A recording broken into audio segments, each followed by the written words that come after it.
We're very excited to be here. We've had a good week, a lot of activities for the kids.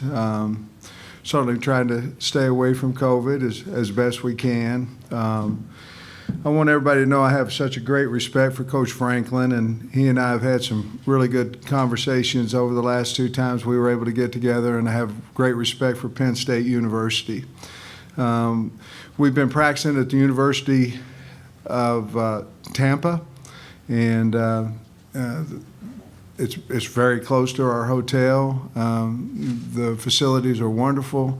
We've gone through 3 practices thus far. We have one tomorrow morning, and then obviously we'll go to the stadium to do our subscript and walk on Friday before the game. We're excited to play Penn State, and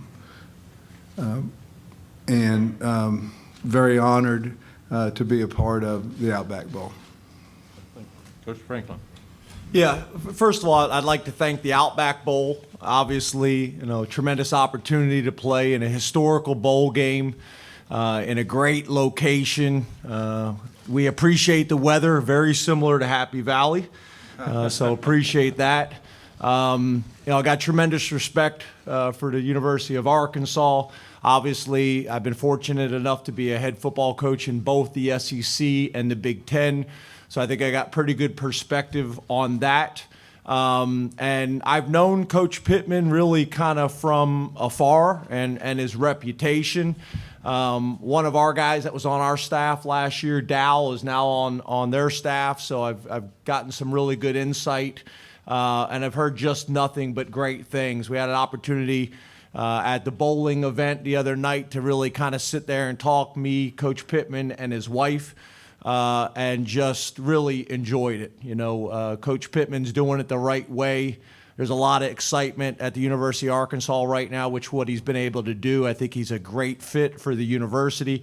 And more than that, I think he's a great guy, a regular guy that you can have really good conversation. We were able to bounce things off each other. Really, obviously, not a whole lot about this bowl game, but just things that head coaches, can talk about that you can't really talk to a lot of other people about. And also, our concerns about, some of the things that are going on in college football and college athletics right now. So some really good discussions. I look forward to continuing building our relationship and stay in touch with each other after the bowl. Again, got tremendous respect for the University of Arkansas. I think it's going to be a great game. It's going to be a great opportunity for both of us to go out and finish our seasons the way we want to, and hopefully, put a product on the field that the Outback Bowl and Penn State alums and Arkansas alums can all be proud of. So appreciate the opportunity. Okay, open up for questions right over here. For both coaches, Coach Franklin, you first. The American Underdog movie came out, and Zachary Levi did a great job of playing Kurt Warner. When they filmed the James Franklin story and the Sam Pittman story, who do you want to be the actor that plays you? I'm thinking The Rock was the physique and the hairstyle. That'd be a good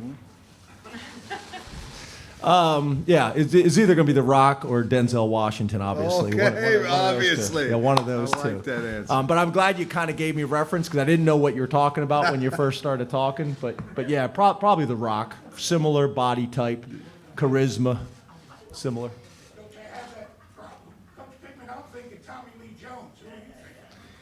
Well, I'm thinking Jack Nicholson.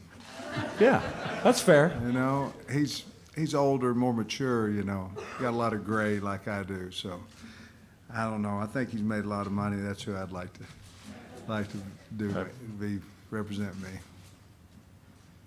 We got right here, down front, right you. Take a bunch of softball questions like that. Yes, Right there. We stay here all day. Okay, they call in there. Coach Franklin, in breaking down the Arkansas offense, what do you make of their balance, their run-pass balance? What do you see from them? Well, I think it starts with their quarterback, right? Big, physical, mature guy. I think they do a really nice job of, obviously not only from a tempo standpoint, but to me it starts and ends with the running game. I know you talk about balance, but I think it's obvious that they want to run the ball. Obviously, having a head coach who's got an offensive line background, and those guys usually pride themselves with that. I think his personality and identity shows up on the offensive side of the ball. And then I think they do enough of the things to keep you honest. You know, the play action passes and the RPOs off of it, that can be challenging. Also some of the tricks and gimmick plays. And then I think the other thing is, I think when you have that type of quarterback, you got to manage it during the season. But when you get to the bowl game, and this is the last game of the year, we're expecting them to run that 245-pound quarterback a bunch. So we got to be prepared for that. It's going to be a challenge. There's no doubt about it. I think their offensive coordinator does a good job, keeping you on your heels and off balance as much as possible. And they've had the personnel to be able to do it. But I think it really starts and ends with their quarterback. Right here in the middle. Sam, question for you.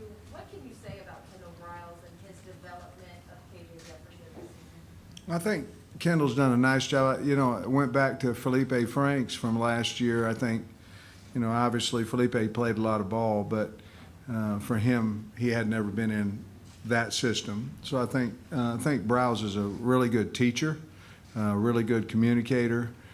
Certainly KJ has gotten better throughout this year with his throwing ability and the long ball. He's gotten better there. You guys remember we opened up scrimmages last year in the spring simply because I felt like we needed to put pressure on him with people in the stands to perform, him and Malik for that matter. But I think Kendall's done a really nice job, and I believe, like Coach said, I believe he's a good play caller. Right back here, Stephen. Hi, James. Yeah, I think that's one of the things that me and Coach were talking about, the other day. I've been a head coach now. I've been fortunate enough to be a head coach for 12 years. Have never had an opt-out in all of my 12 years. They've had a little bit of it. We've had more. And it's challenging. What I would say is I'm focused on the guys that are in our locker room. That doesn't mean that I'm not happy and excited and supportive of the guys that are not, but I'm excited about the guys that are in our locker room, and I'm excited about the guys that are going to have bigger roles. I think we all know the last 2 years of college football have been different and have been challenging. Obviously, not only what's really happened nationally, but also conference to conference. This was handled differently on every single conference. Our season was canceled and then restarted again. It's been a challenging 2 years. I think back earlier in the season to our Rutgers game, and we got hit with the flu, and we didn't have a scholarship quarterback available on Friday. So there's been a lot of challenges, but at the end of the day, the reality is you got to find a way to get it done. As one door closes, another door opens, and it's an opportunity for another player. And I think it's also going to give us a really good kind of picture of what our future is going to be. It's going to be guys that are going to get a bunch of reps in this game that maybe hadn't in throughout the season. So there's some challenges, no doubt about it. Our guys are excited. And I think there's also some tremendous leaders that are out there that we're dependent on and are going to need to step up for us. There's no doubt about it. Did you ever cross into one of these to not like? Well, what I would say is we discussed what we think is going on a bunch in college football. And I think, I'll speak for myself. We've never seen this in college football, right? We've never seen people, not playing. It happened a little bit last year. We thought we were done with it. It's happening again this year. I don't really kind of want to get into it because I can't really speak for other people and what they are doing. For us, we want to play, and we want to represent the Outback Bowl the right way. We want to represent Penn State the right way. Are there challenges? Probably more challenges than there's ever been before in college football, yes. But we're excited about representing the Big Ten the right way. We want to represent Penn State the right way, and we're very blessed and fortunate to be here in the Outback Bowl, and we're gonna take it as a blessing and take advantage of the opportunity. Well, I think it says a lot about Penn State and Coach Franklin. I mean, he's had several guys, and if you look at it, and if we played in a regular season, the teams would be different. I mean, they're just different because we've had a couple of NFL leaving for the NFL. He's had several over there, and at Penn State, and the teams are different. I mean, that's just what it is. And so once you wrap your mind around that the teams you're going to field a different football team, and you're going to probably find some surprises both ways from who's out there. But we have 120 on our team, and the other 115 or 110 that are left right now, they deserve the opportunity to play. And I don't think either one of us, and I don't want to speak for Coach, are looking for a way out. We're looking for a way in. And I think that's what Coach did, and I know that's what we did as well. Becker? James, could Olu, do you think he'd be capable and ready to be a left tackle to start if need be in this game? I'm sorry, say that again?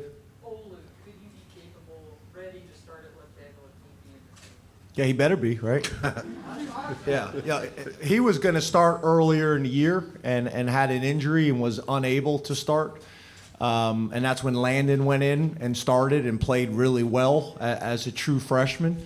But yeah, we've been preparing and planning, and like I said, Olu was going to start during the year, and now we're in a position, obviously, that he's going to do it on Saturday, and we have a lot of faith and confidence in him. So it's going to be exciting to watch him go out and play. He's had a really good week of practice. Right over here, front row. Both of you, do you think it's important when Big Ten and SEC teams play each other, obviously? Do I think it's important when Big Ten and SEC teams play each other? Yeah, good for college football. Yeah. Yeah, I mean, yeah, two great conferences. Yeah.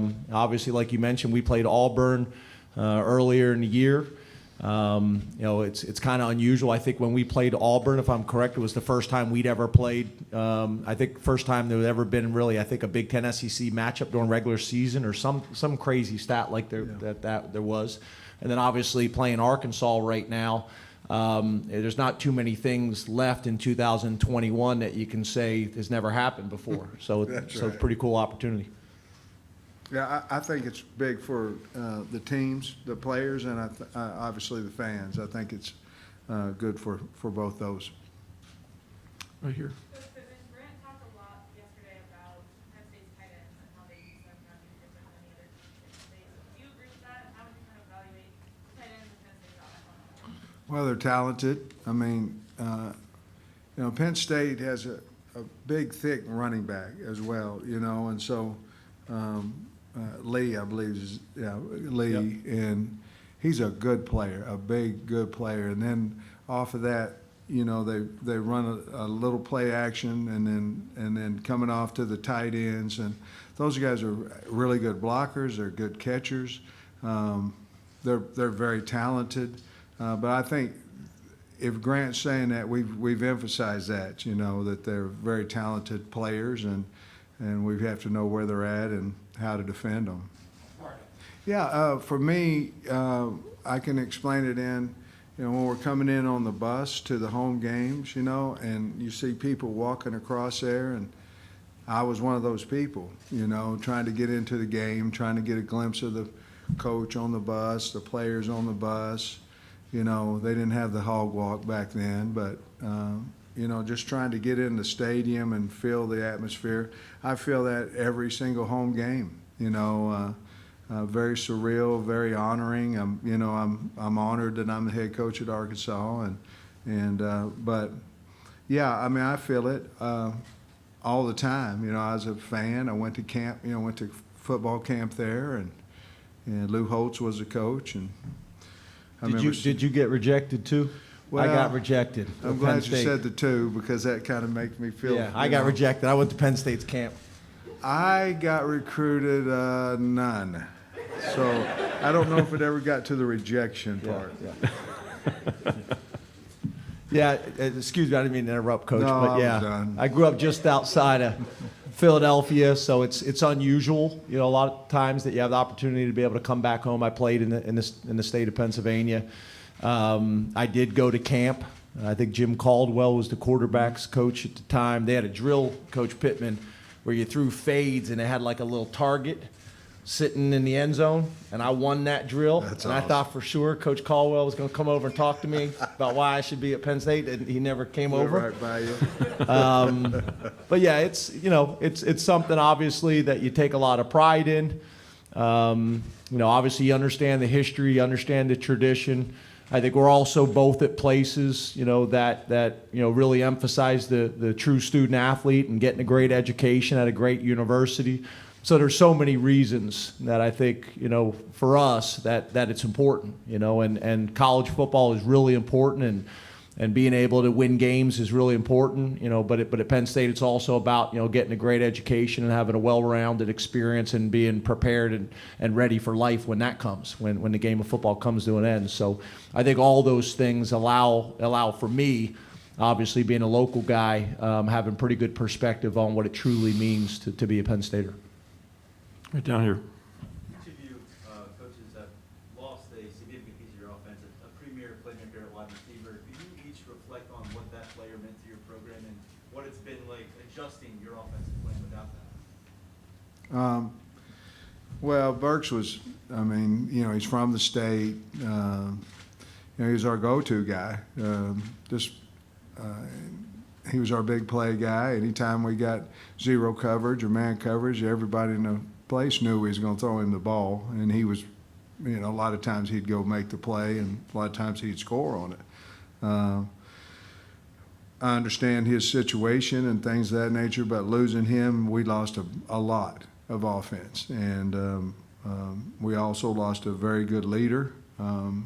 But can we replace him? It's going to take a lot. It's going to take a lot of people to replace one Burks. But the great thing about that is we knew before we ever started bowl practice that he was not going to play in the bowl, and so that's allowed us these 4 weeks in and out of 4 different type of weeks to plan and prepare for that. And the guys, like Coach said, our guys, the ones that are getting ready to play, are looking forward to the opportunity, and they're young, but yet we recruited them for a reason, and hopefully they can make plays like Burks did. Yeah, for us, kind of a similar story, right? Jahan Dotson from the state of Pennsylvania, decided to stay home after being committed to another school, and it worked out really well for Jahan Dotson, and it worked out really well for Penn State, and I could not be more proud. Jahan had an opportunity last year to leave and decided to come back, and I think it really helped him. All the draft reports that we've gotten, I think it's really helped him, and it's helped Penn State, and that's really what life is about, right? Mm-hmm. Trying to create as many win-win situations as you can, and we were able to do that. But just like Coach talked about losing Jahan. Everybody knows he was our big play guy, and has been for the last couple of years. Last year as a punt returner and receiver, this year mainly as a receiver. But it's an opportunity for Keandre, it's an opportunity for Parker, it's an opportunity for CSB and Mega and those guys to step up. And then back to the guys that Coach was talking about earlier, the tight end group. And I think both of us, our answer is probably similar. It's not like there's going to be one guy that's going to step up and replace that production. It needs to be a little bit, of all the guys. And for us, I could say the same thing. I had a conversation with our defensive staff and our defensive players about losing our defensive coordinator, and Coach Pry. It's going to be the same type of approach. So, it's a tremendous opportunity. Right down here on the aisle.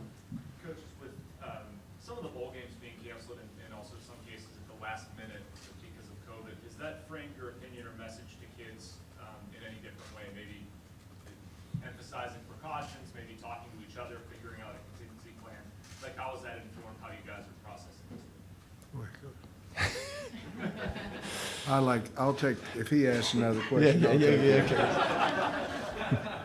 Yeah, again, I have opinions on other places and other things and some of the things that I think are going on, and I know Coach does as well. We've talked about those privately, but in this setting, I'm going to specifically talk about Penn State. We're just going to do everything we possibly can, like we have all year long, to keep our guys safe. I do think we're at a point of the season where they're kind of sick of listening to me.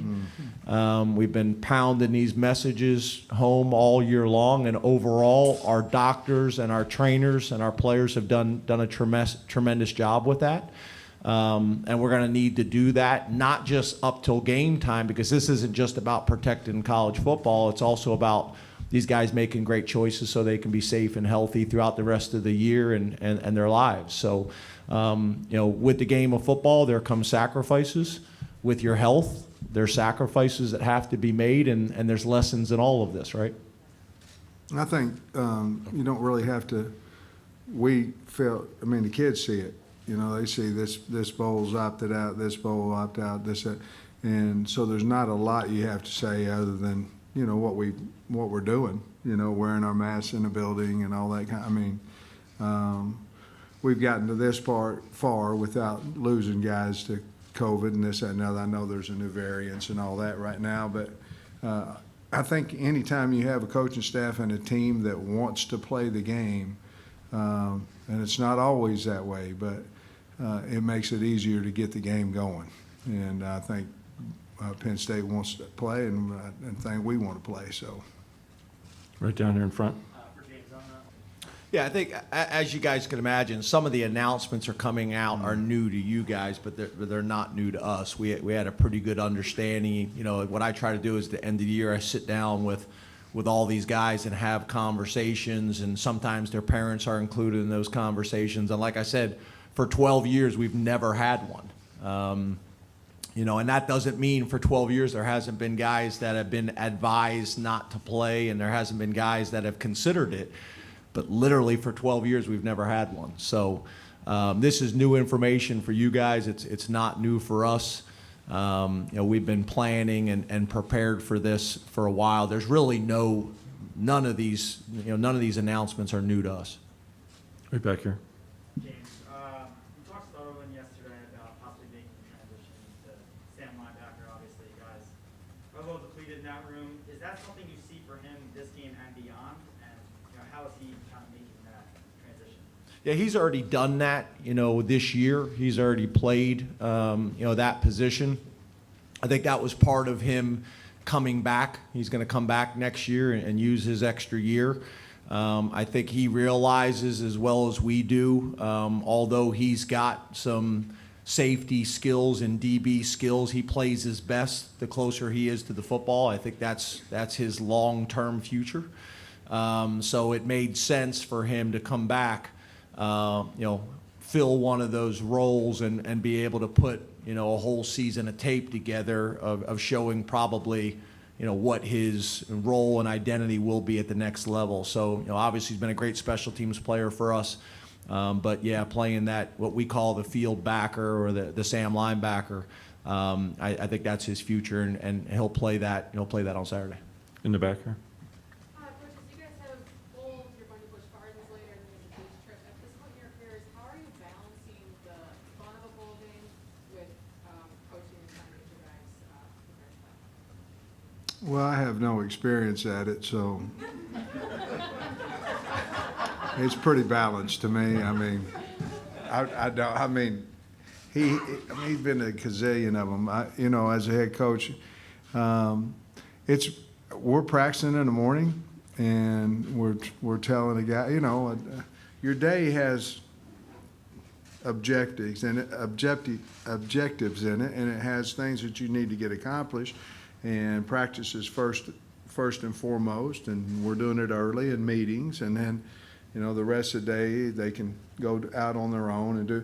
As long as they can plan their day, and I want it to have success the whole day.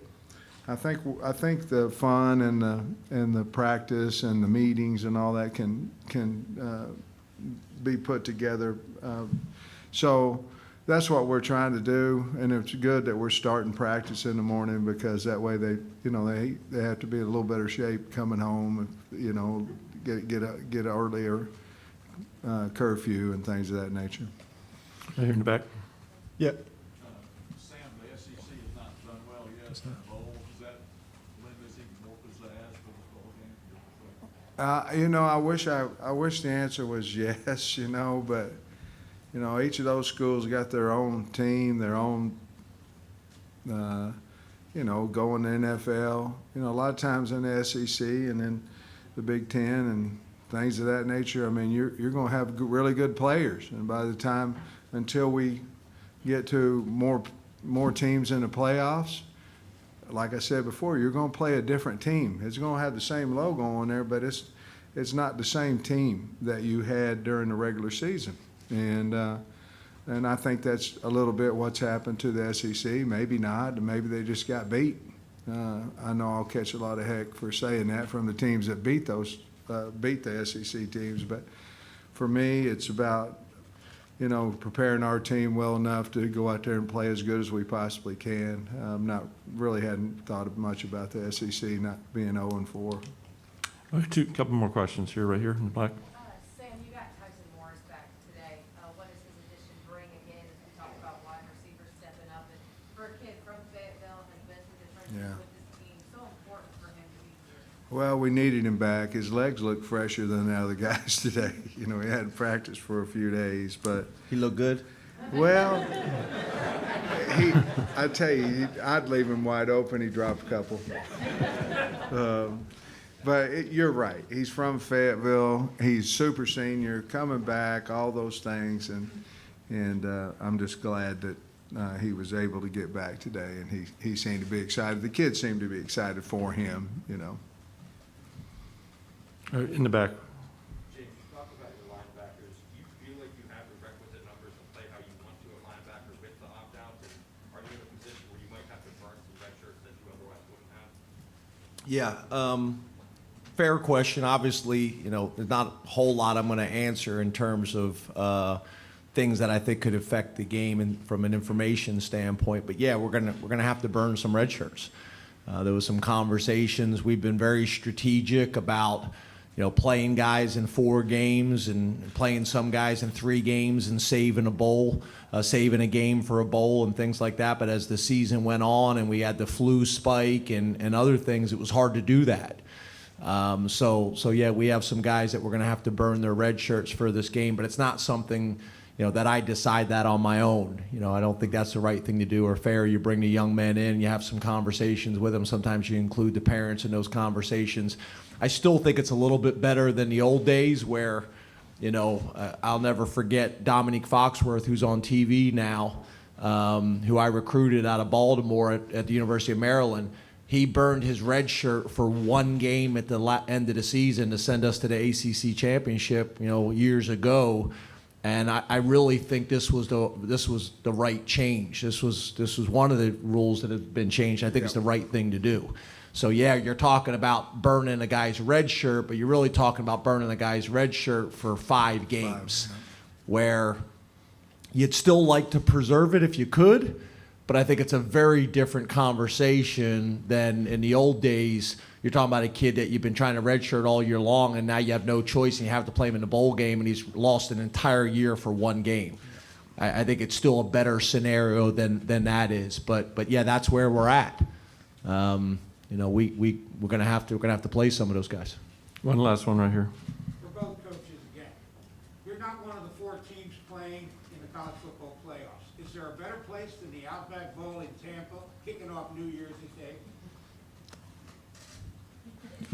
You work for the Outback Bowl? There's a promotional announcement, sorry. I saw you slide them 5. Yes. But no, I mean, yeah, obviously, I think both of us in the conferences we play in and the schools that we have from a historical perspective, obviously, you know, we want to make the playoffs. There's no doubt about it. But if not, you know, to be able to play on New Year's Day in Tampa, Florida, and at the Outback Bowl, and you know, it's a tremendous opportunity. So I know we're very, very excited and fortunate to be here. We lobbied for it. I mean, we did. We wanted to come here, and we made no bones about it. We wanted to come to Tampa and Outback Bowl. Now, we didn't know the opponent. You know, we may have tried to lobby somewhere else, you know.